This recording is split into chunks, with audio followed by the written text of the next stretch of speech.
Namaste. Welcome back, beautiful souls. This is Six of Swords, top tarot minors.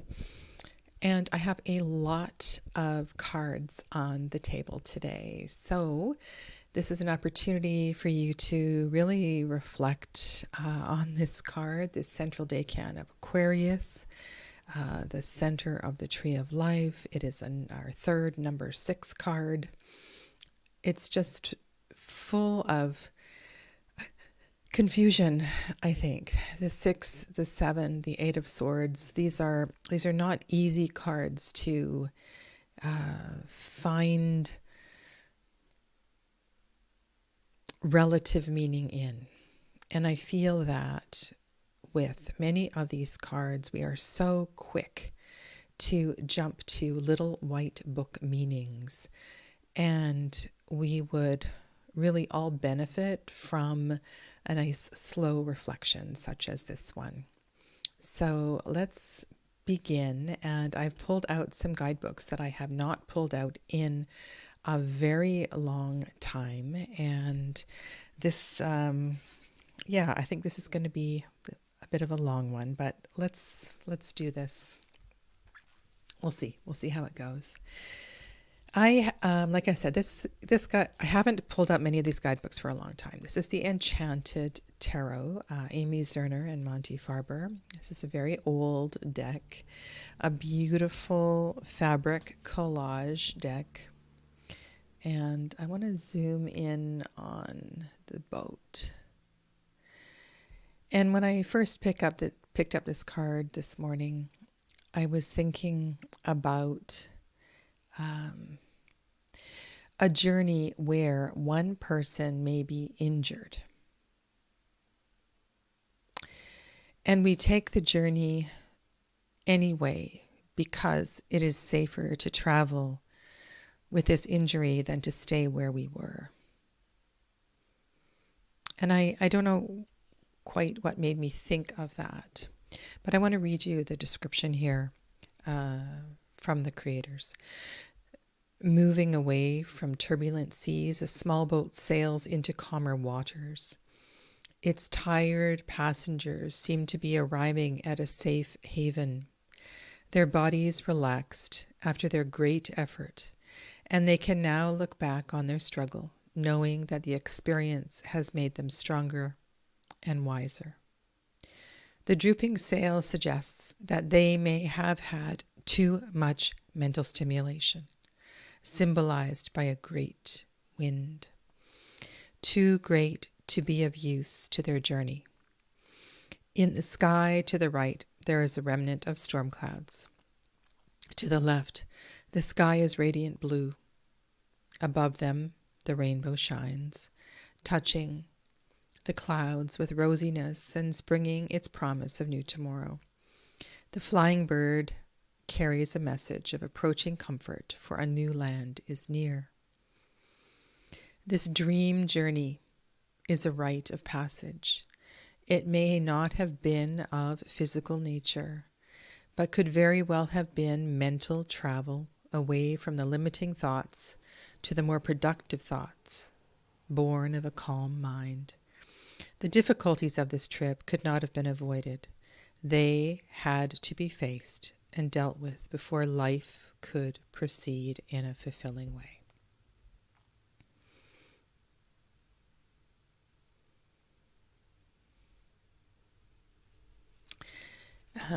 I might leave that book out.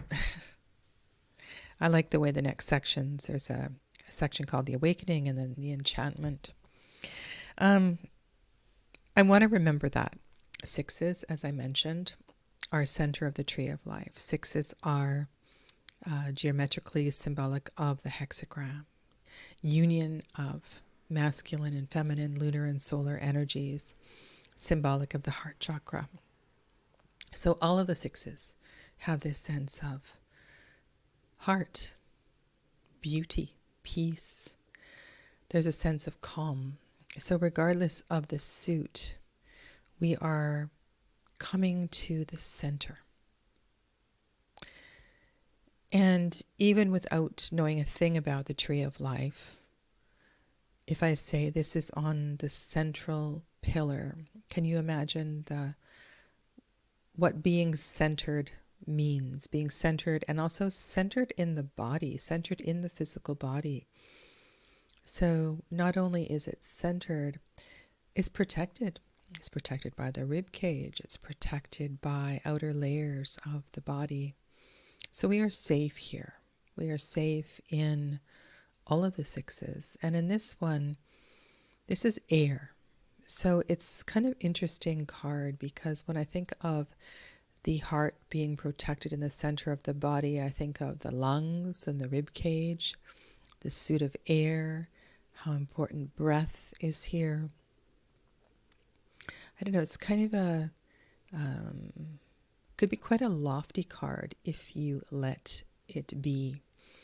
Now this suit is associated, I said, with the central decan of Aquarius. Aquarius is the element of air, and there is a dual nature to elemental qualities in this suit, because Aquarius is symbolized by the water bearer, and there historically with the suit of swords has been a change, an exchange of energy between water and air. And this is from the Light Seers Tarot. I like how Chris Ann has incorporated both the journey through water and the journey through air.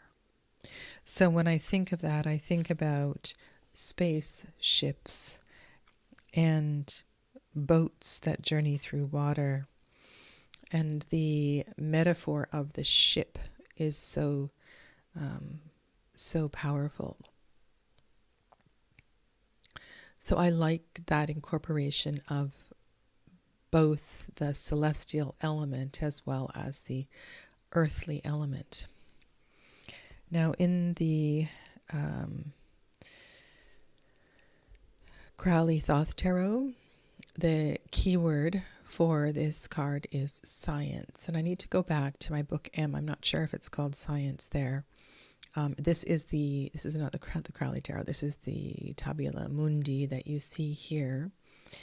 And I think Mel Moline has done a really beautiful job.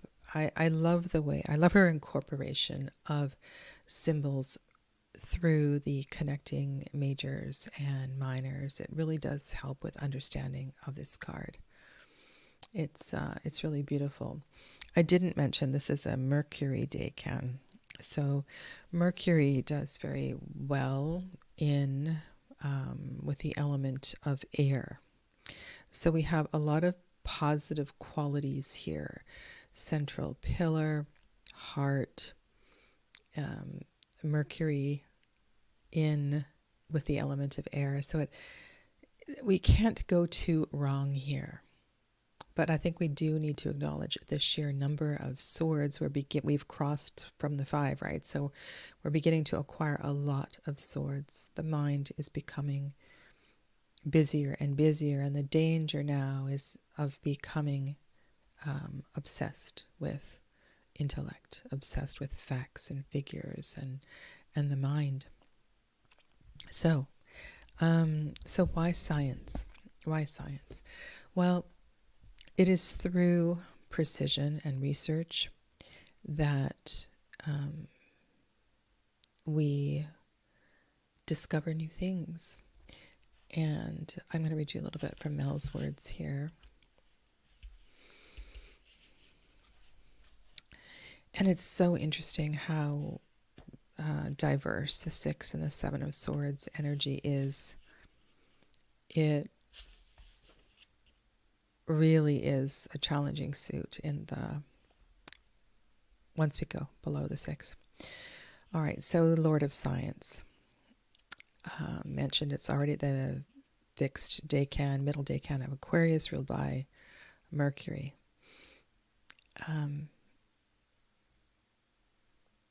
Sextants. Sextants are used both for navigation and astronomy. The astronomical device is used for measuring the distant stars and determining stellar positions and equinoxes. The navigator's sextant is used to take a sight, meaning to determine the distance between any two visible objects to calculate a position on the nautical or aeronautical chart. The sun can be sighted as solar noon, or the North Star Polaris at night can be used in the northern hemisphere to determine latitude. To determine longitude and meantime, the sextant measures the distance between the moon and another celestial object, like a star or a planet. The association with navigation also fits with one of the older meanings of the card having to do with long distance travel. This can be literal travel or a journey of the mind, and of course in the Suit of Swords we often are journeying within the mind. It is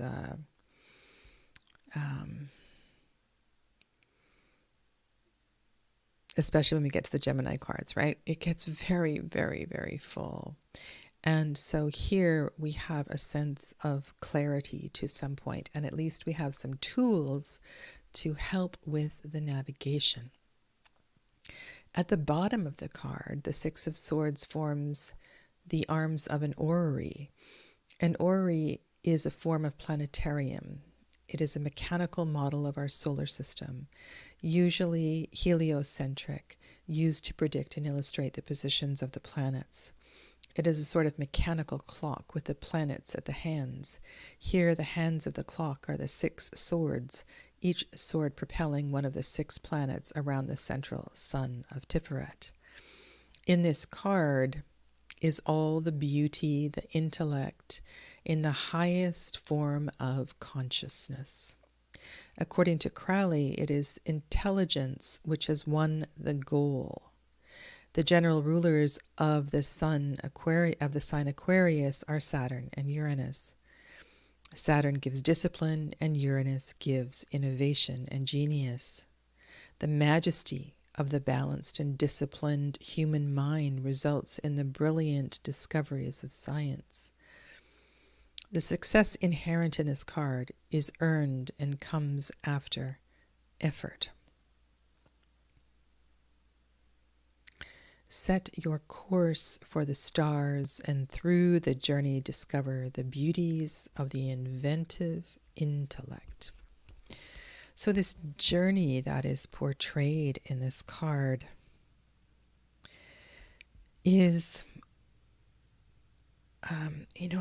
this is a beautiful Rebellion tarot by Robin Cole.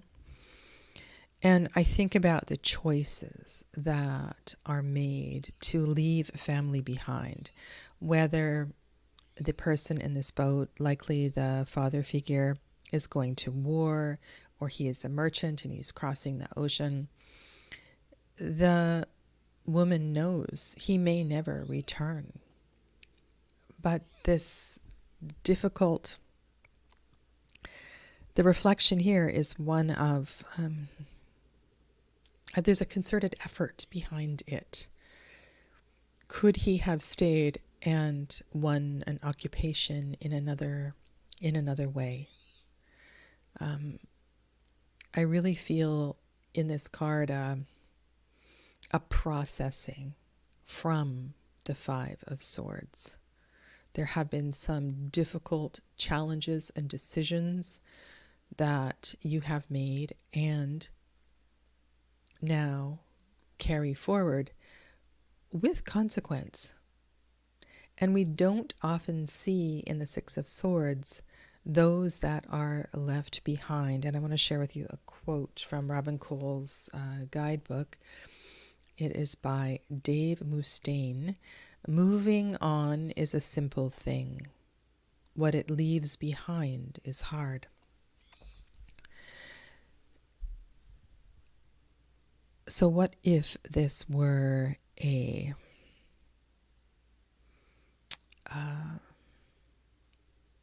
it's interesting, a perception, a thought? And I'm so intrigued at the emotional tug in this card and how throughout the Suit of Swords, and if you think about this card in terms of the Three of Swords, there is such a pull here, and I hope this helps you to understand the powerful connection among elements, regardless of assigned elements to suits.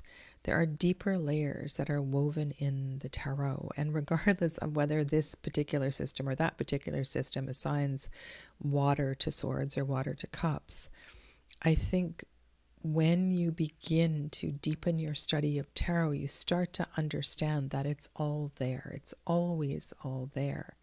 However, we have a lot of crossover here with the water bearer symbol for Aquarius, the air element itself, this journeying through air, and the Aquarian ideals that are often associated with the characteristics of this sign.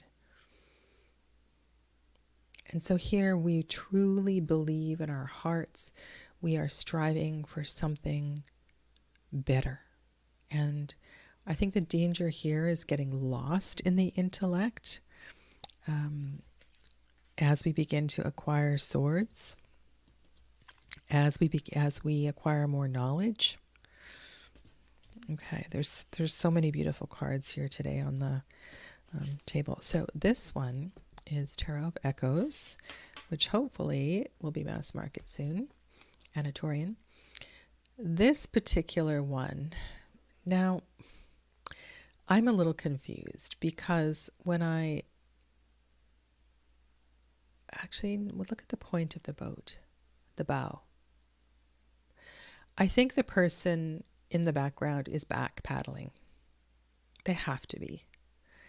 And the person in the foreground they've just left the burning city and they are looking out, looking forward.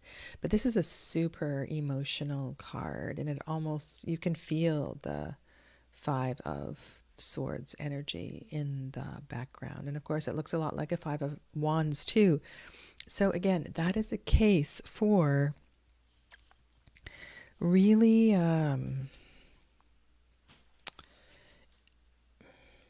I don't want to say let go of elemental correspondences in the tarot, because elemental correspondences are huge and they give us so much information.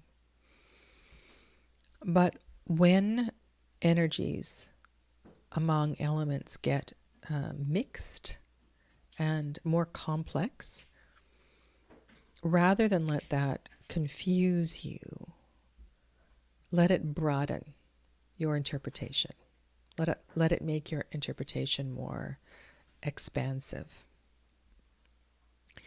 There are several perspectives that we see in this tarot deck, in this tarot card, and Tarot of Echoes in the Druid craft, we also don't see the destination.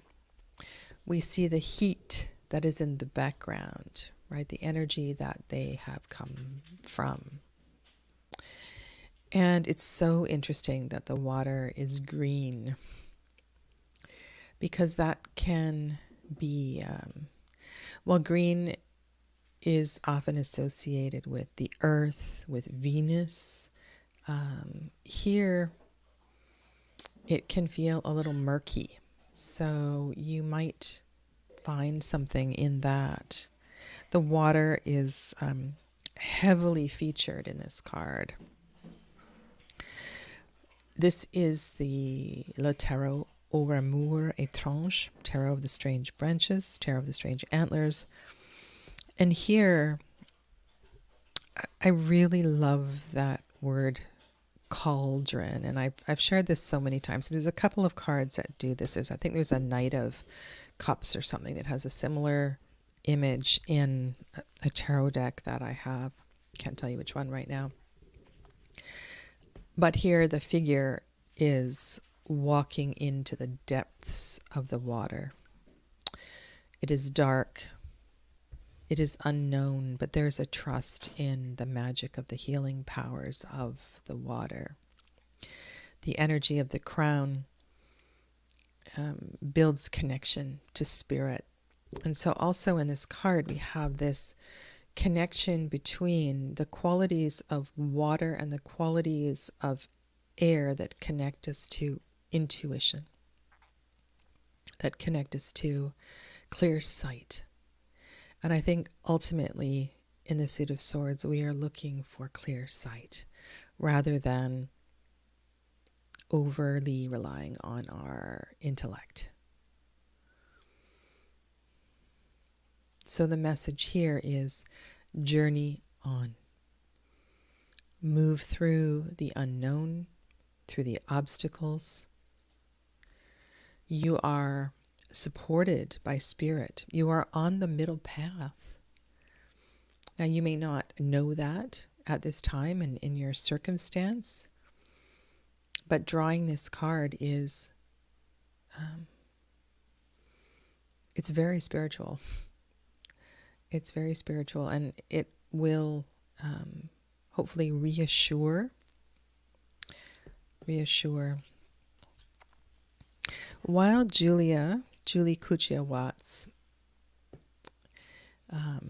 her description in her book is not so favorable for this card, but I quite like it. In the Suit of Swords, we are in Japan primarily, and what I'm seeing in this card, and I will tell you about her negative connotation because I think it's really interesting. But on one side, we have 5 swords, and then there's the 6th sword is on the other side. And through the power of meditation, we can reflect on our 5 of Swords experience.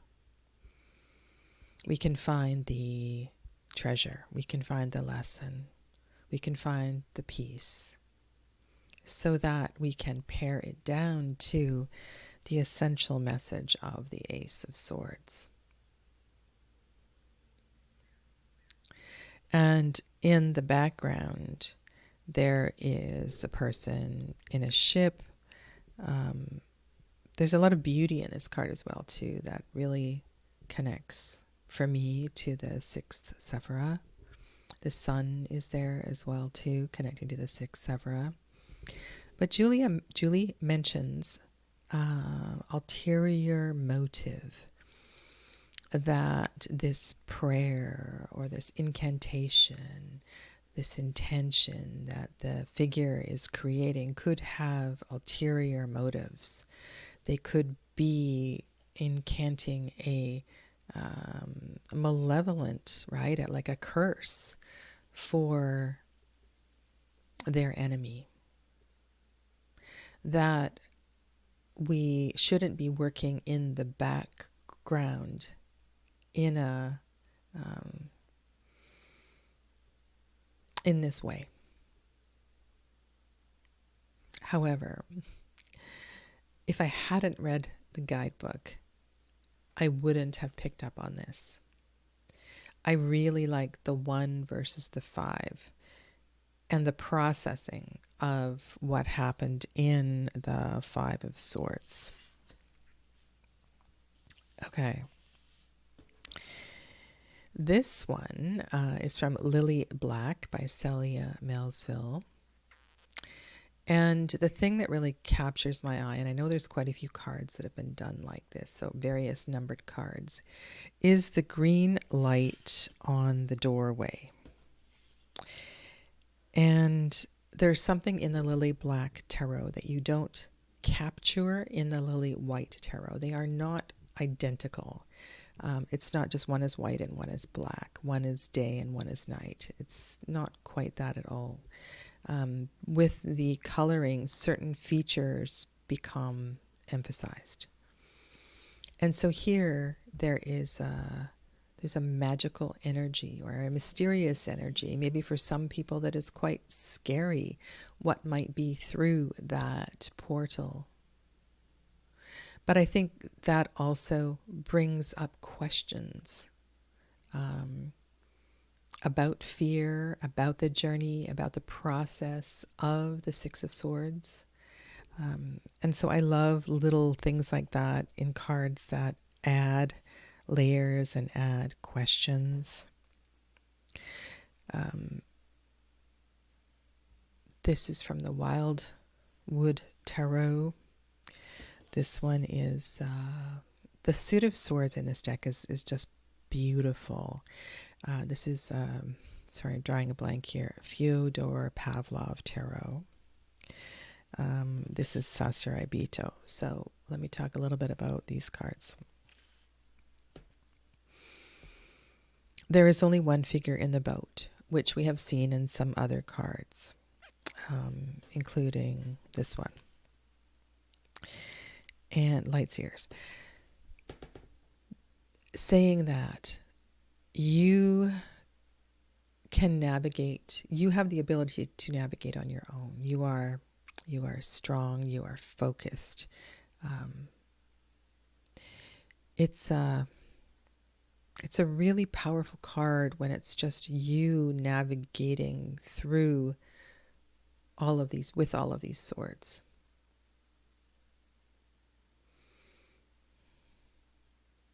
The connection to breath and moving through water, this connection of heart and lungs is so interesting here.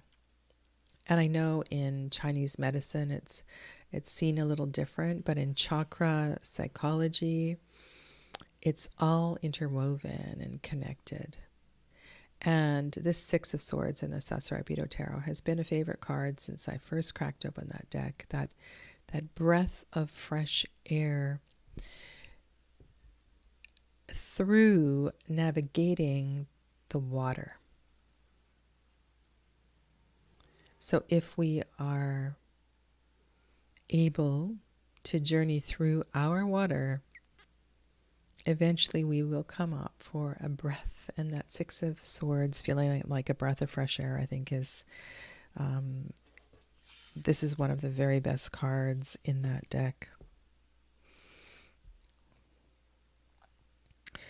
I do want to talk a little bit about swords in the boat and swords not in the boat. I think most frequently you see swords in the boat. Swords are carried in the boat. Sometimes they are straight up and down as if they could be in some sort of a holder, a stand in the boat. And in this card you see they're sort of laid around the boat.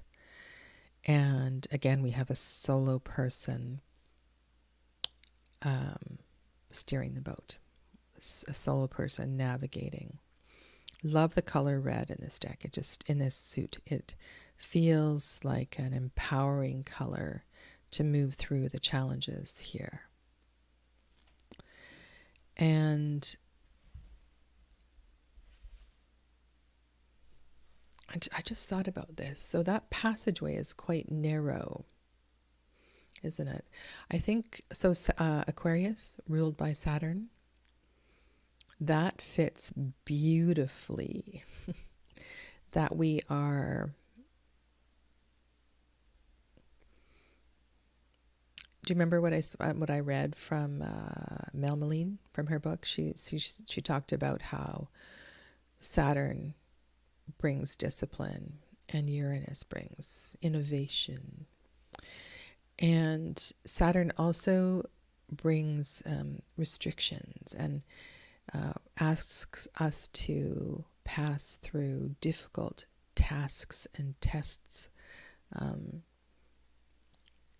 Yes, perhaps so that we can prove ourselves, but to ourselves.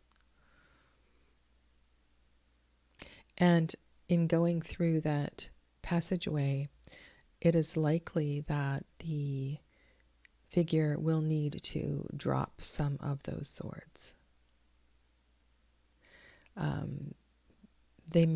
She may not be able to navigate that passage carrying all of those swords. So what does that represent to you? That's pretty powerful. Now, optimism that I see in this card. And this one is from the Lumina Tarot. illustrated by Tegan Sweeney and created by Lauren Aletta. This is the original indie version of the deck. This is one of my favorite cards from this deck. And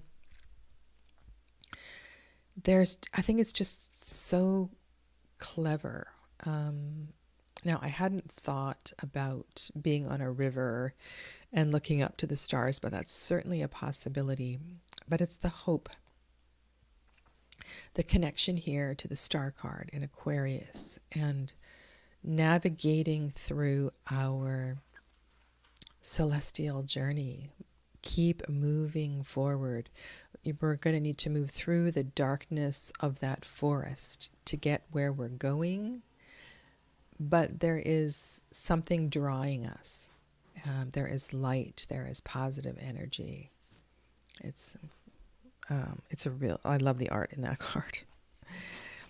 This one is Way Home, and I don't know what it is about the Six of Swords, why I have so many cards on the table today, and maybe it's just because there are so many little nuances to this card. Here we see 6 different wild flowers. They are all on individual swords, and they are all growing. They are all thriving. They're taking their own. Can we say they're taking their own path? And I haven't read WTF's tarot for a while to see what Baccara has to say about this card.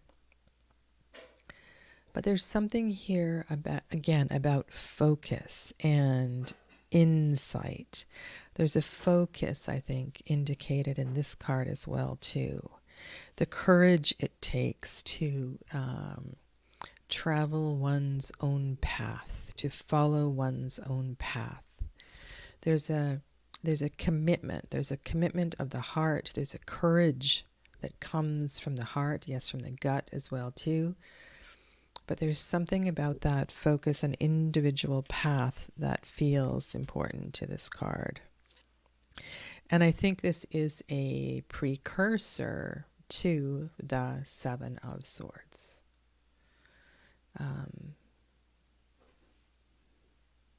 Which is the next deck. Anyway, I don't want to get ahead of myself. This card is from Keeper of the Sacred Bee. I just pulled this out because it's really beautiful. The keeper is in the boat. The boat is laden with honey.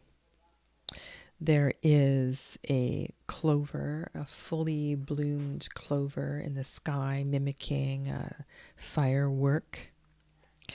You can see the stars. It is clear. We see the sun as well, too. So what I'm thinking here is that we are moving to peace, moving to Tiferet, moving to the center.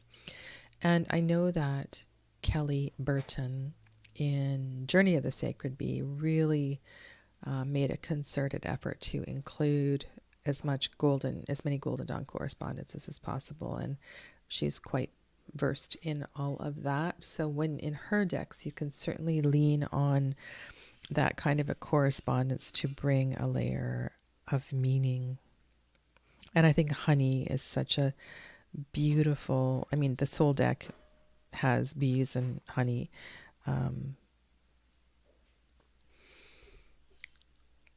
But again, it's a sign that you are well looked after and nourished here in this card. Spirit is with you. Okay. All right. I have 2 more. No, I have 1 more. And I do have a Herb Crafter card for the 6, 7, and 8 of Swords, I believe. This is one deck that gets the Suit of Swords, I think. Okay. Something really clever here. It appears there is an opening in the cattails if you look through the distance. If this were on a river, that you may be able to navigate your way. Cattails may also create an obstacle because they grow really quickly, and that might be something that a certain community may be strategically removing from their marsh area or their banks. So there's that, and I will read you from the Herb Crafter in a second. You can see there is paper, there are quills, and all of the sixes in this deck are about coming together, community, strength in community, strength in association. That makes me think of the 3 and the 3 and the hexagram and the union of the solar and the lunar and the coming together at the heart space. That makes me think of sacred gatherings. And here we come together to write. The guidebook suggests a petition. But think about this personally as well, too, coming into your heart space to write. And the journey that you can take with your writing and the freedom that may be offered if you release your anguish, worry, pain through correspondence. Whether it is mailed or not mailed, that may be another issue. So, so Mercury here. So I would suggest that it is mailed, or it is delivered in the wind. It's delivered in the air. So much. Okay. Can I spot Herb Crafter Guidebook? Oh my goodness. Okay. Cattail.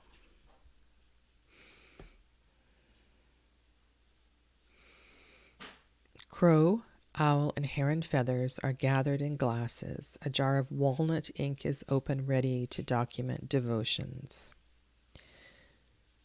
Clarity can be found in the mire. Cattail, often seen as invasive, creates a strong ecosystem by cleaning and purifying an area, making it more habitable for life. Open yourself to new ways to pray. Ask for help from your community when you need it. Adjust your expectations and challenge your current way of thinking. As cattail seeds are carried by the wind, trust spirit to carry your vision toward a greater good.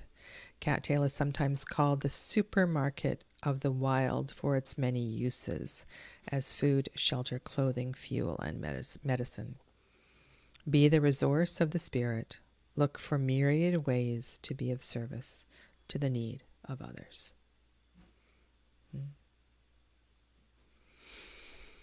Okay, so I don't know how I can pick 5 from all these amazing cards, but let me try.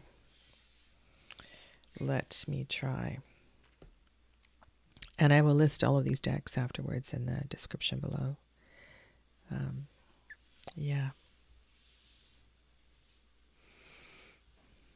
Okay. Well, I only have one. Okay.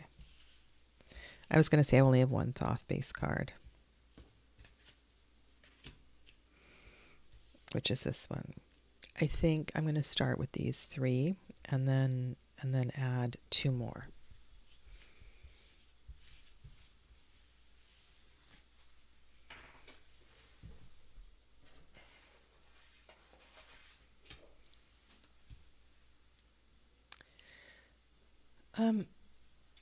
I really like Julia's card despite her description.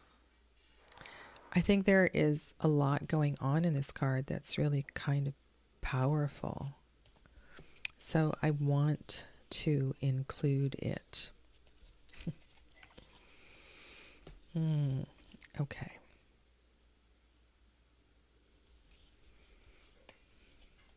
And then it gets really difficult. So your own, follow your own path. We do have individuals in all of these cards here. So that message is represented. And perhaps the idea of the pen and the messages is also really powerful. So I think I will include that one. It's amazing because I have in hand 1, 2, 3, oh my goodness, 4, 5, 6, 7, 8, 9, 10, 11 other really amazing cards. Okay, so for today, top 5, left to right, are the Tarot or Amore Étrange, Tarot of Echoes, Herbcrafter Tarot, Tabula Mundi, and Ancestral Path. All right, thank you. I'll see you in the next episode. Namaste.